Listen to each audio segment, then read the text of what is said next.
catat tadi buku saya ketinggalan kayaknya basah. Tadi saya habis turun hiking sebenarnya langsung ke sini. Jadi saya nemu stroke, jadi saya catat di stroke.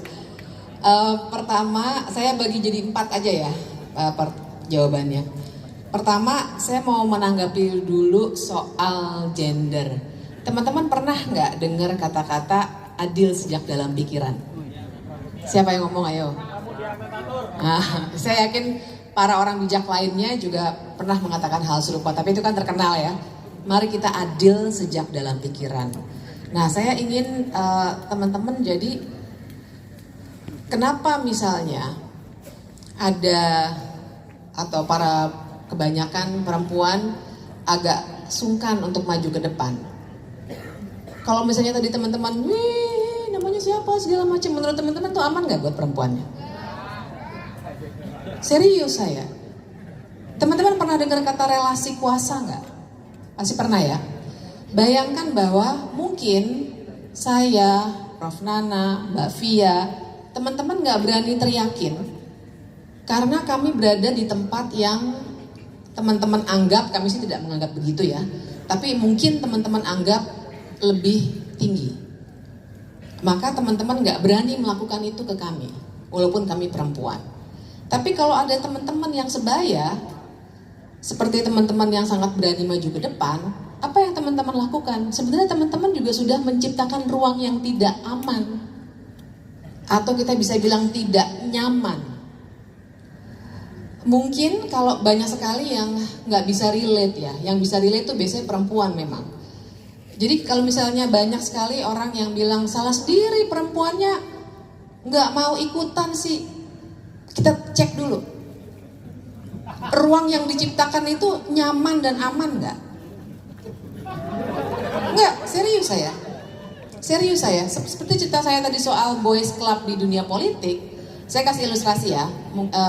Di boys club di dunia politik yang saya maksud mungkin juga di organisasi mahasiswanya, teman-teman organisasi apapun lah. Ketika misalnya rapat, atau misalnya seperti ini aja. Misalnya rapat di tengah malam, di mana seorang perempuan mungkin dia harus ngurus, tadi tuh selagi saya ngomong sama teman-teman, saya ngurusin tuh karena anak saya minta ada yang diurus lah di rumah. Laki-laki dapat tanggung jawab itu enggak? Atau laki-laki diberi beban ganda seperti itu enggak? Ketika misalnya dalam dunia politik rapat malam-malam semuanya merokok, apa teman-teman yakin banyak perempuan yang mau ikut di situ? Kenyataannya tidak. Di DPR RI sudah lumayan, saya harus cerita. Mereka udah nggak ada lagi rapat yang terlalu malam sekali dan seterusnya. Tapi saya dulu tuh sering kali, kalau saya lagi lobby untuk suatu RUU dari masyarakat sipil, kadang-kadang kalau mau ikut rapat DPR harus sampai jam 2 pagi, jam 3 pagi, tidur sebentar, jam 8 udah harus rapat lagi. Tapi mereka nggak mikirin bahwa ibu-ibu yang anggota DPR harus mikirin anaknya besok makan apa, anaknya besok sekolah bawa bekal apa, ada uang jajannya nggak, apakah beban yang sama juga dilekatkan pada laki-laki? Tidak. Itu satu. Terus kedua, misalnya dalam suatu lingkungan kantor atau apapun, selalu ditanya, Anda nanti perempuan bisa bagi waktu nggak sama keluarga? Laki-laki pernah ditanya begitu nggak? Enggak. Karena sudah ada persepsi di kepala kita semua, karena kita adalah masyarakat yang patriarkis, bahwa tugas mengurus rumah tangga adalah tugas perempuan, ibu-ibu. Padahal bukan. Tapi tugas suami dan istri bareng-bareng. Karena suami dan istri adalah mitra yang setara. Tapi yang selalu ditanya, Anda nanti ini nggak, mampu nggak membagi waktu dengan keluarga? Laki-laki nggak pernah ditanya gitu. Satu lagi, contoh ilustrasi lain. Ketika misalnya ada, saya juga sering kali dapat ini, terutama waktu kemarin sebelum pemilu, waktu mau pencalekan. Sering kali ditanya, itu perempuan berkualitas nggak? Laki-laki pernah ditanya nggak, Anda berkualitas atau enggak? Sangat jarang terhadap, kita seringkali tidak adil dalam pikiran. Di kepala kita yang dilihat pertama-tama adalah perempuan dan laki-laki, bukan isi kepalanya. Tolong, lihat orang dari isi kepala. Lihat orang dari hak-haknya. Ketika perempuan menginginkan kesetaraan, bukan kesetaraan kuat-kuatan ngangkat galon. Bukan. Karena orang tuh beda-beda. Ya, kekuatan itu tidak juga didasarkan pada jenis kelamin. Tapi yang dibicarakan adalah kesetaraan hak. Itu sebenarnya.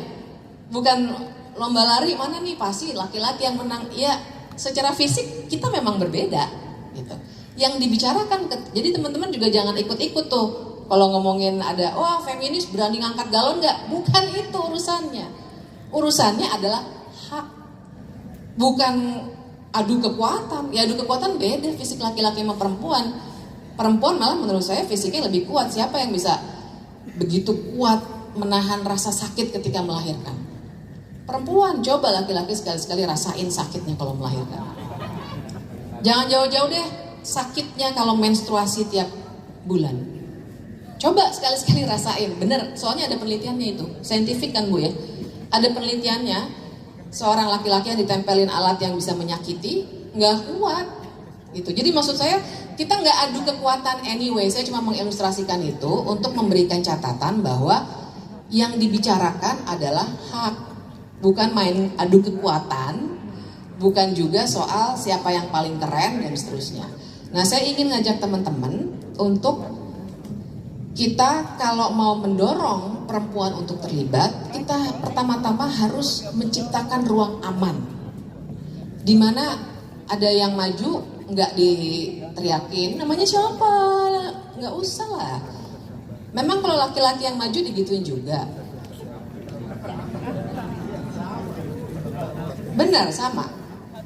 Coba cerita, gimana?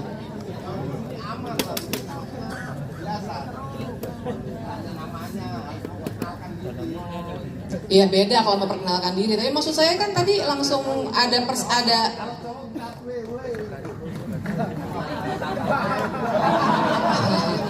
Enggak, tadi soalnya saya melihat reaksi yang berbeda ketika perempuan bersuara gitu. Jadi itu kan yang menimbulkan ketidaknyamanan, yang membuat perempuan jadi suka, aduh saya nggak usah maju deh gitu. Apalagi kemudian saya juga sering merasakan sendiri karena kami seringkali dituntut untuk punya kualitas yang double daripada laki-laki. Akhirnya tuh kami seringkali harus berpikir, aduh pertanyaan gue bodoh nggak ya? Kalau gue nanya kayak gini, gue disangka bego nggak ya? Gitu. Karena mungkin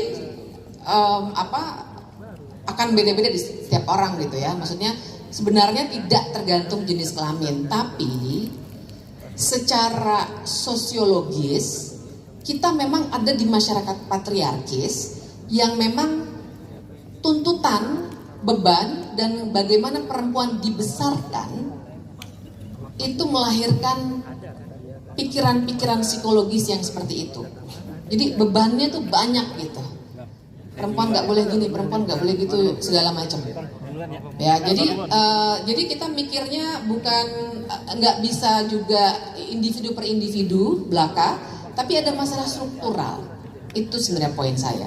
Saya ingin bilang masalah struktural ini memang harus dibongkar sehingga kita benar-benar bisa memikirkan ulang, kita adil sejak dalam pikiran, kita lihatnya hak, kita lihatnya isi kepala, bukan lihat penampilan, bukan lihat apakah dia laki-laki atau perempuan atau apapun, bukan apakah dia tuli atau buta atau apapun, tapi selalu bayangkan manusia. Kalau saya suka mengilustrasikan manusia itu ya manusia aja.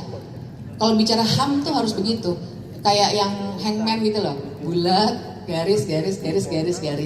Entah dia pakai rok, entah dia pakai celana panjang, entah dia rambutnya keriting, entah dia botak, nggak usah. Manusia adalah manusia. Kita itu kan beda-beda. Allah yang ciptakan.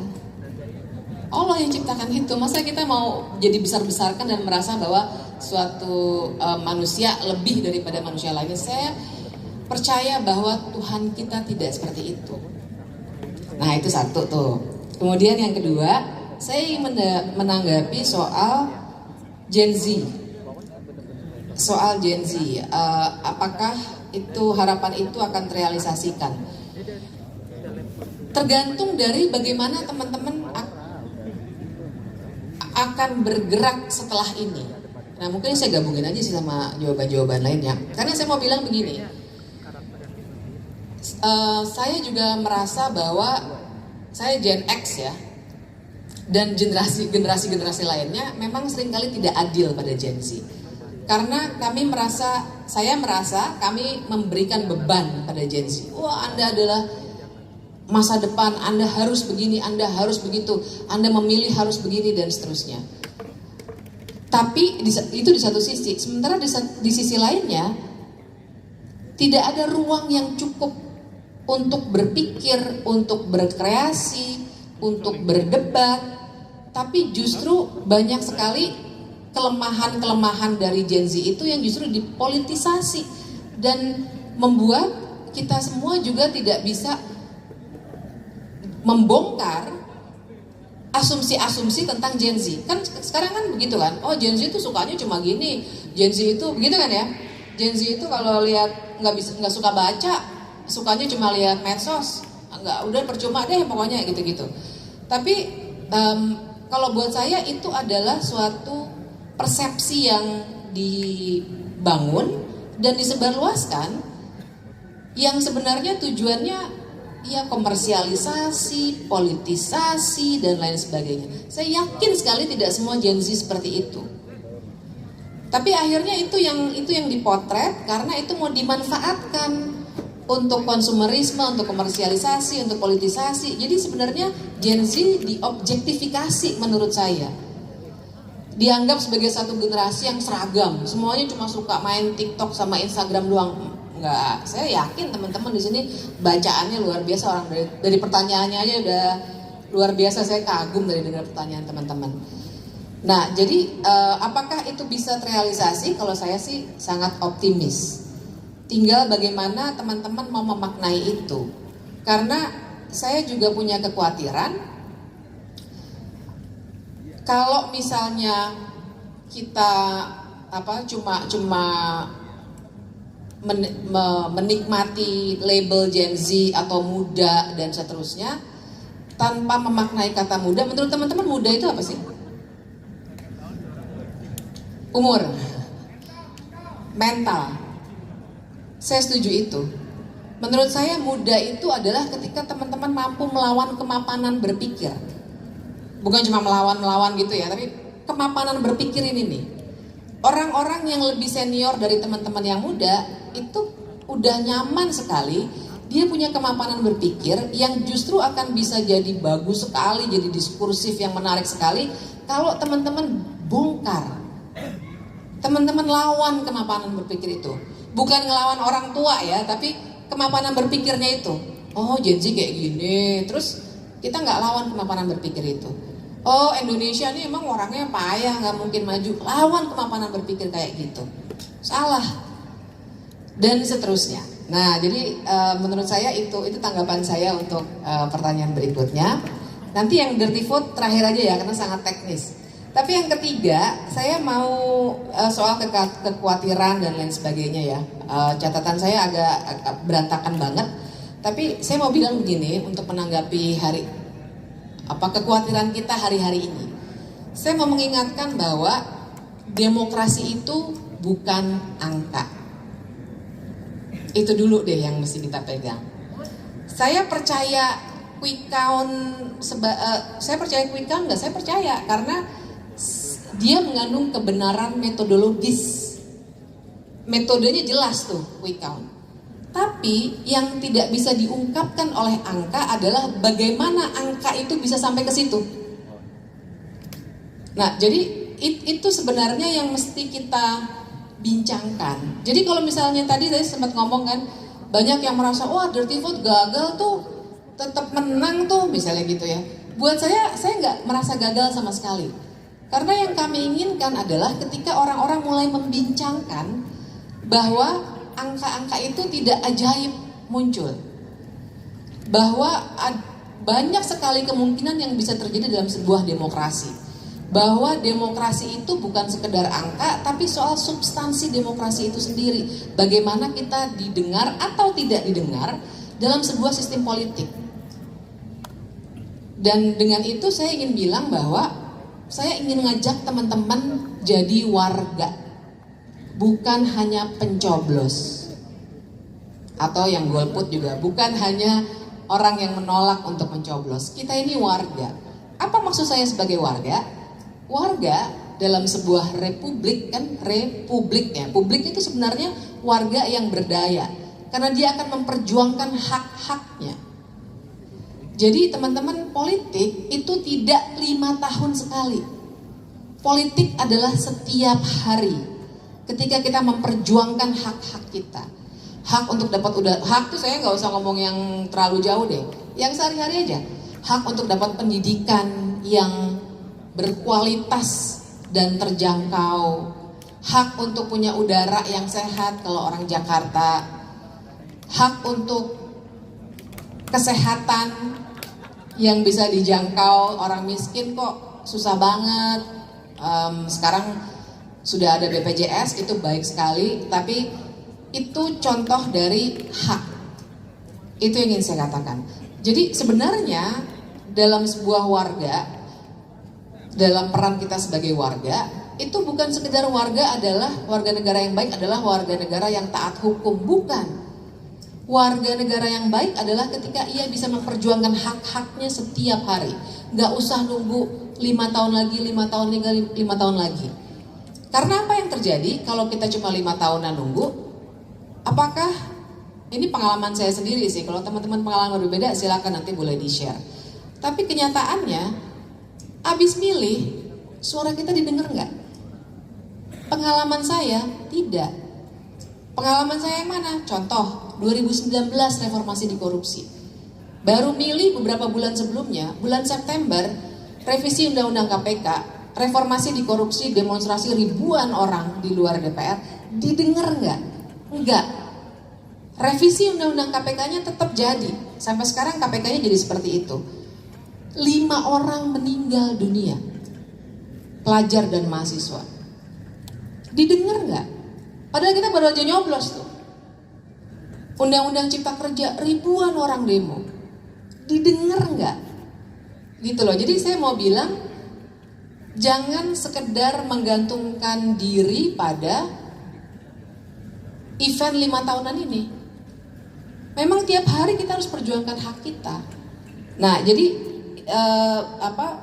itu poin saya soal demokrasi bukan angka. Dan menurut saya kalau sekarang teman-teman punya kekhawatiran, ya saya kira memang fitrah manusia ya untuk selalu takut dengan ketidakpastian. Dan menurut saya di titik ini kita semua mengalami ketidakpastian karena kita masih bingung, ini sebenarnya yang menang siapa ya?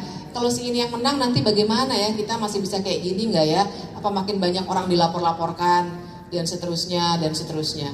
Karena kita punya ketidakpastian, itu fitrah manusia untuk takut pada ketidakpastian. Tapi menurut saya, kita bisa membangun keberanian kita kalau kita memikirkan soal politik sebagai keseharian kita untuk memperjuangkan hak. Siapapun yang jadi pemimpin kita, siapapun, serius, bagi saya pun begitu. Siapapun yang akan jadi pemimpin kita tetap berjuang. Tetap misalnya minta bongkar tuh presidential threshold yang bikin kita nggak punya pilihan dari semua paslon itu. Bongkar tuh aturan main tentang dana kampanye yang bikin enak aja orang teman-teman dengar kan ya kasusnya yang PPATK menemukan aliran dana yang luar biasa dan seterusnya. Kita bongkar tuh bagaimana caranya supaya orang-orang yang oligarki, kita sebut saja begitu, dia bisa menentukan jalannya negara ini karena dia punya uang dan kekuasaan. Itu yang kita harus pikirkan. Nggak ada urusan siapa, menurut saya ya, nggak usah kita mikirin dulu gitu. Siapapun pemimpinnya, si A, si B, si C, si Z, dan seterusnya. Kalau kita mikirnya begitu, insya Allah kita jadi punya pegangan. Jadi bukan kita yang di-capture oleh politik, kita capture politik dengan gagasan yang kita bangun tentang apa yang kita mau tentang Indonesia. Saya percaya itu. Kalau kita cuma yang diombang-ambing, yang ini maunya begini, yang ini maunya makan siang gratis, yang ini maunya, kita akan diombang-ambing terus. Kita yang masih menentukan apa yang kita mau dengan hidup kita dan Indonesia. Dan kemudian kita dorong perubahan itu. Menurut saya itu yang akan bikin kita optimis. Dan yang terakhir soal dirty vote, saya mau bilang pertama, kenapa masa tenang? Menurutmu masa tenang itu buat siapa? Buat paslon. Sebenarnya kalau main hukum ya, mungkin saya banyak banget tuh yang dapat, wah kayak nggak ngerti aja pasal 287 ayat 5. 287 ayat 5 itu buat lembaga penyiarannya yang nggak boleh. Dan sebenarnya masa tenang itu buat paslon.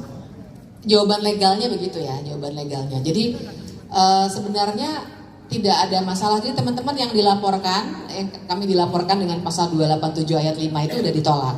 Karena memang nggak ada basisnya. Itu bukan untuk orang yang membuat video. Itu kan video gitu. Kalau misalnya, wah itu black campaign. Buka lagi definisinya, black campaign artinya ketika yang disebarkan adalah informasi yang tidak ada datanya, alias dikarang-karang.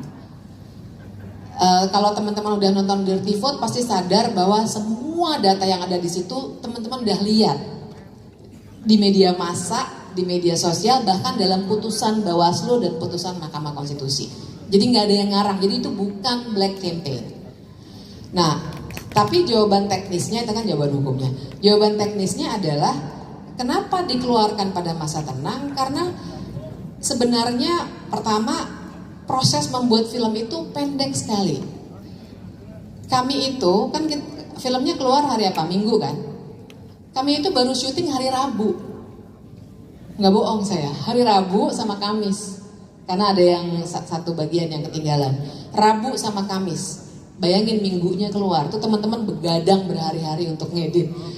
Dan idenya keluar kapan? Rabu minggu sebelumnya. Dan kenapa itu bisa keluarnya begitu terlambat?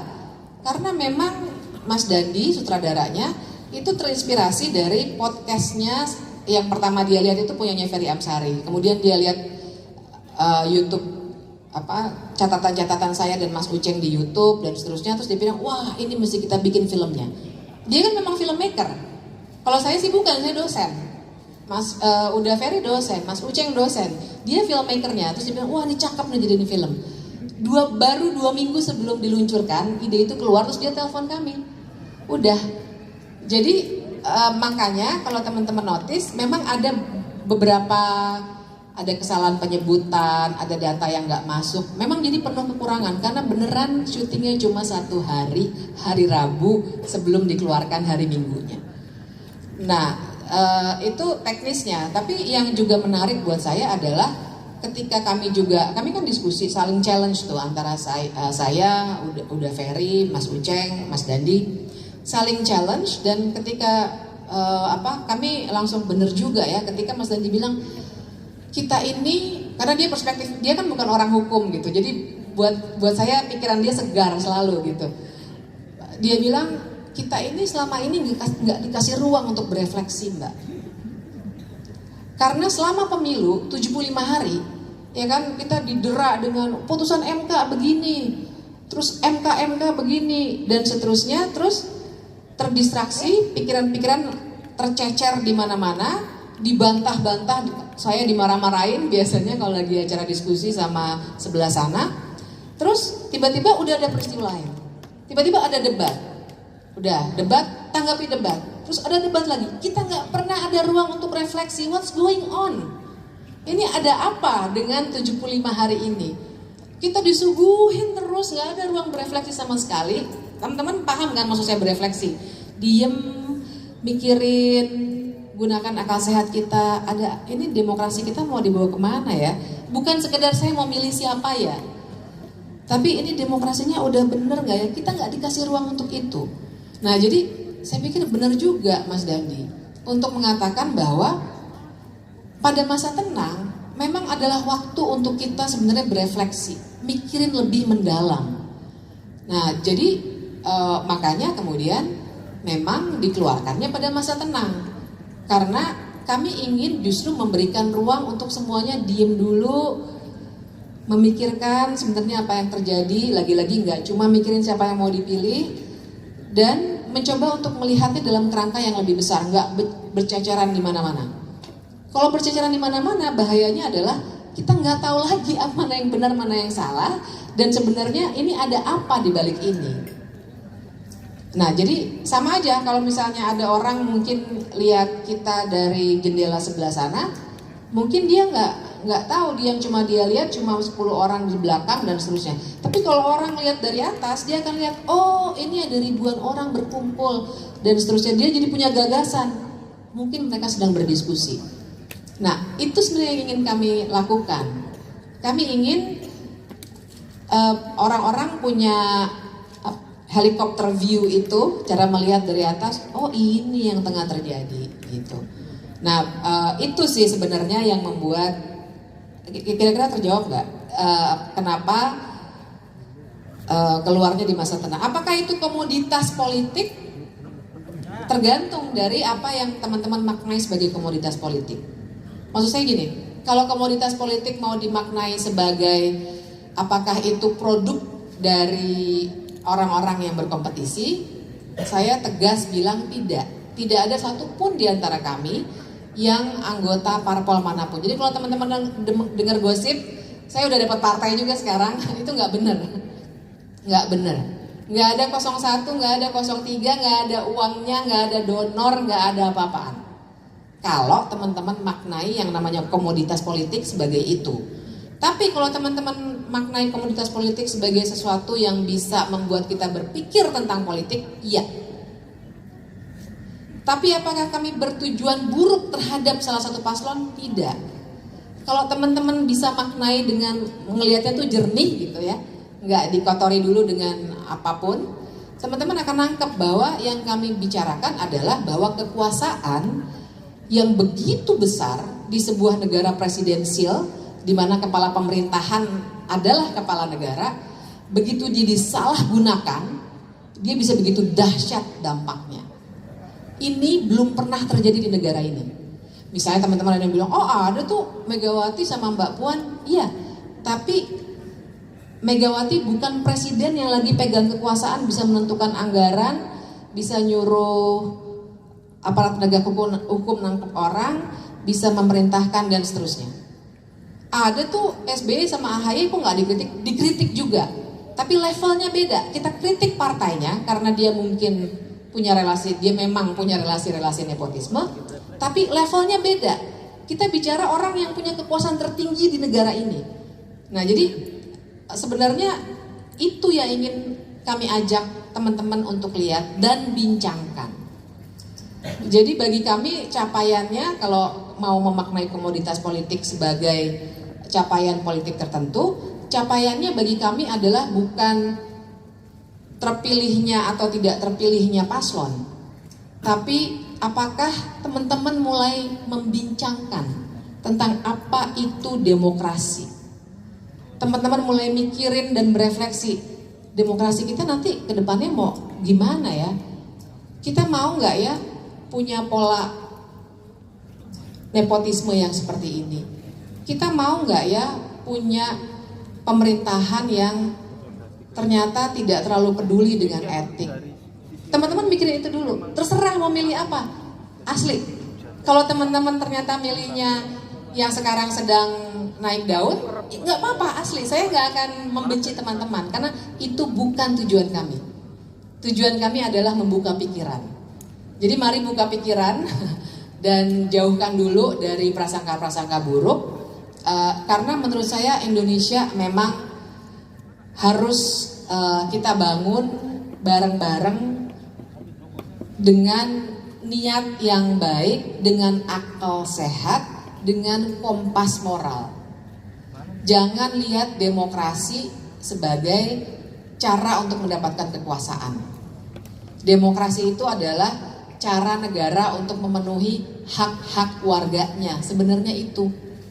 Jadi ketika demokrasi nggak bisa dicek, nggak bisa dan berlebih-lebihan kekuasaannya, dia bukan demokrasi lagi. Kalau cuma demokrasi dimaknai sebagai terjadinya pemilu 5 tahun sekali, Korea Utara juga 5 tahun sekali teman-teman reguler. Baca nggak? Kim Jong Un menang 100%. Maksud saya regularitas pemilu kalau itu doang jadi ukuran demokrasi, ya Korea Utara juga demokratis. Tapi kan kita mau lebih dari itu. Gitu. Wah hujan, kayaknya pertanda nih saya harus berhenti ngomong. Terima kasih teman-teman.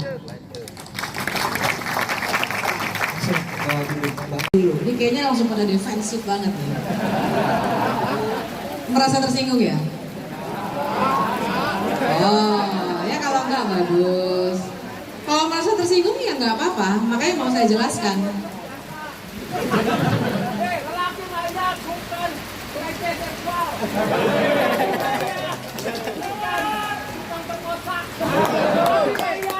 Percaya. Kalau dia duit itu wujud kekaguman pada ciptaan Allah Subhanahu wa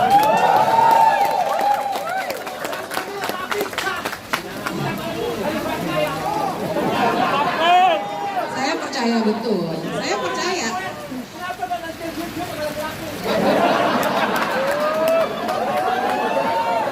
Makanya saya mau klarifikasi. Saya percaya itu.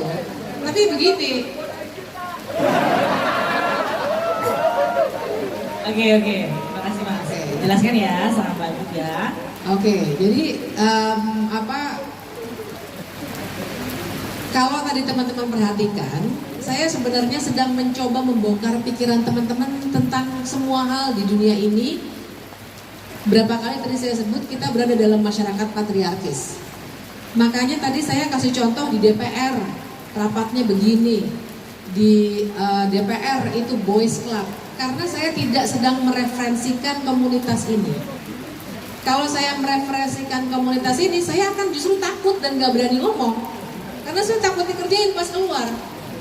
Fakta bahwa saya berani ngomong, itu artinya saya percaya sama kawan-kawan. Coba deh, pikirin ulang deh. Jadi ketika kenapa saya berani bilang, tapi ini kan tadi kan saya mendebat begitu. Karena saya percaya teman-teman justru punya pikiran yang terbuka. Dan saya ingin ngajak teman-teman memikirkan tentang dunia yang tidak adil ini. Maka tadi saya bilang, yuk kita adil sejak dalam pikiran. Nah gitu dulu ya, jadi klarifikasinya jangan pada defensif. Perhatiin deh, contoh saya tadi DPR, pulang malam, boys club, segala macam. Tapi generally memang ada cara pandang yang beban-beban itu yang dilekatkan kepada perempuan dan persepsi patriarkis itu bahwa ada laki-laki yang juga merasa begitu, betul. Tapi masyarakat kita menanamkan pada anak-anak perempuan sejak kecil-kecil bagaimana mereka harus bertindak sebagai perempuan. Itu yang dinamakan masalah kultural. Gitu. Jadi masalah kultural kenapa bisa disebut masyarakat patriarkis? Karena persepsi itu tentu saja itu adalah suatu cara untuk memahami masyarakat. Individu-individu pasti kasusnya akan beda. Nah, gitu dulu. Jadi biar clear dulu nih, nggak ada yang menuduh teman-teman itu di sini tidak memberi ruang. Kalau nggak memberi ruang ya masa iya saya ada di sini? Kan gitu aja gitu loh. Jadi dan ini akan nyambung sama jawaban saya berikutnya soal mengapa saya berani. Sebenarnya saya nggak berani amat, tapi saya merasa seperti ketakutan, keberanian juga menular. Dan saya merasa bahwa tidak banyak perempuan yang bisa menjadi role model untuk menjadi berani.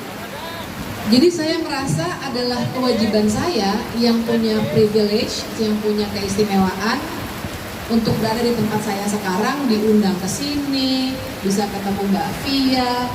Saya harus manfaatkan dong, saya udah dikasih sama Tuhan keistimewaan begitu rupa.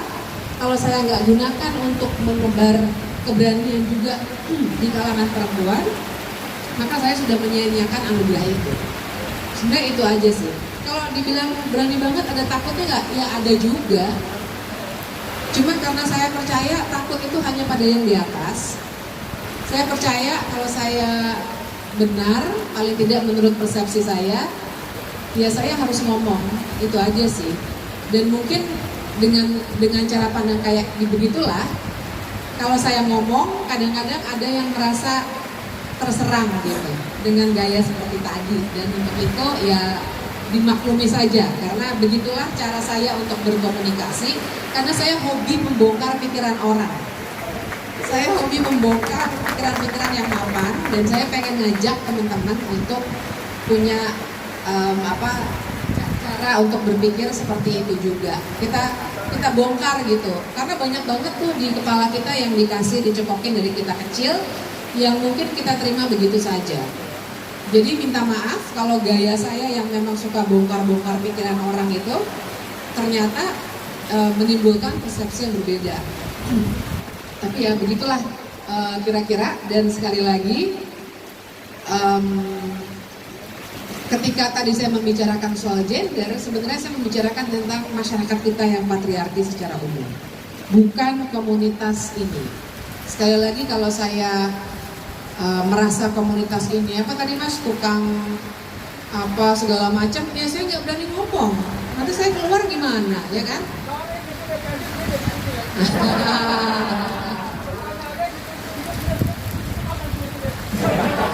Tapi ini beneran, ini saya serius sekarang.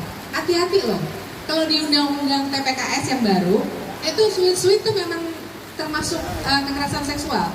Jadi mungkin di komunitas ini ya silakan kalau misalnya mau begitu, tapi kalau dibawa keluar itu bisa kena loh undang-undang TPKS. Itu namanya kekerasan seksual secara verbal. Ya, ini saya ngomong sebagai orang umum ya. Buat catatan.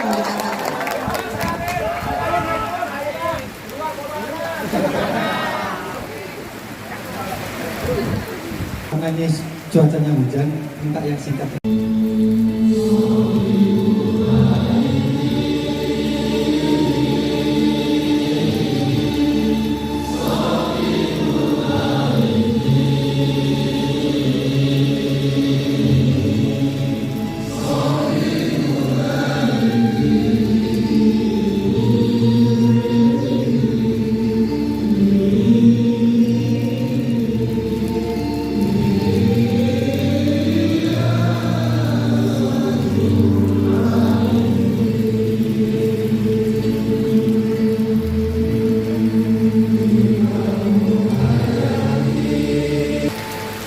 Teman-teman sekalian, kita puncaki dengan kita berkirim doa, kita khususkan kepada guru kita, orang tua kita, kesehatan beliau. Semoga beliau semakin diberi kesehatan, kesembuhan, recovery oleh Allah. Khusus buat beliau, Mbah Muhammad Amin Najib. Ya Allah sembuhkan, Ya Allah pulihkan, Ya Allah bangkitkan beliau. Dan kita khususkan pula doa kepada bangsa dan negara kita, Republik Indonesia. Ya Allah, anugerahi kami pemimpin yang baik, yang amanah, yang sesuai dengan keinginan-Mu ya Allah, yang sesuai dengan kehendak-Mu ya Allah, yang mengerti keadaan, kondisi penderitaan rakyat Indonesia ya Allah. Ala hadhihi niyyah al-Fatihah. A'udzubillahi minasyaitonir rajim. Bismillahirrahmanirrahim. Alhamdulillahirabbil alamin, arrahmanir rahim, maliki yaumiddin.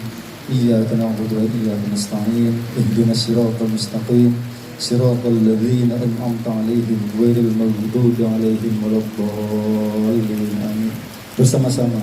Innama amruhu idza arada syai'an ay yaqula lahu kun fayakun. Innama amruhu idza arada syai'an ay yaqula lahu kun fayakun. Innama amruhu idza arada syai'an ay yaqula lahu kun fayakun. Rabbana atina fid dunya hasanah wa fil akhirati hasanah wa qina adzabannar wa adkhilnal jannata ma'al abrar. Ya Aziz, Ya Ghaffar, Ya Karim, Ya Sattar, Ya Alim, Ya Jabbar, Ya Rabbal Alamin.